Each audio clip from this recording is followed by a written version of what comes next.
আগরতলা ইন্দ্রনগর এলাকাতে আজকে কিছুদিন যাব, বেশ কিছুদিন যাব এর আগেও আমরা আউটপোস্টে কমপ্লেন জানিয়েছিলাম কিছু কিছু সমাজদ্রোহীর বিরুদ্ধে।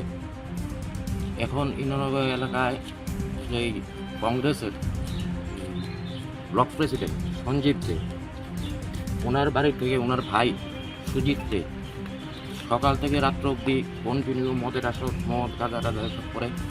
এখান থেকে একটা টিম বের হয়ে ইন্দ্রনগর এলাকায় বিভিন্ন দোকান, বিভিন্ন কন্ট্রাক্টর বলুন বা ব্যবসায়ীবৃন্দ বলুন, তাদের কাছে টাকা কালেকশন, টাকা না দিলে মেরে ফেলবে, এইরকম ধরনের উচ্ছৃঙ্খলতা।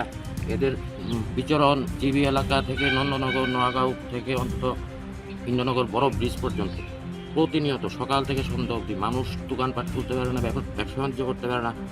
এই কারণে আমরা সামনে নির্বাচন, এই কংগ্রেসের এই ধরনের এই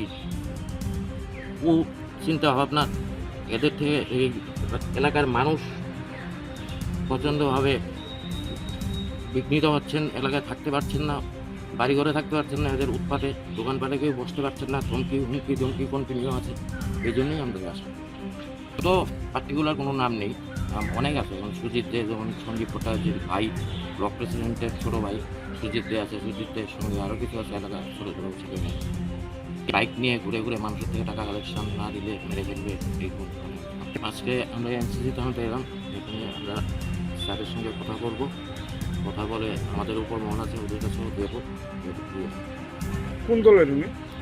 তো কংগ্রেস দলের সতীশ বর্মনের ব্লক প্রেসিডেন্ট আগরতলা, ওনার ছোটো ভাই সুজিত দে, ওর বাড়িতেই এই প্রোগ্রামগুলি হয়, মদের আসরগুলি হয়। এখান থেকে বেরিয়ে কংগ্রেস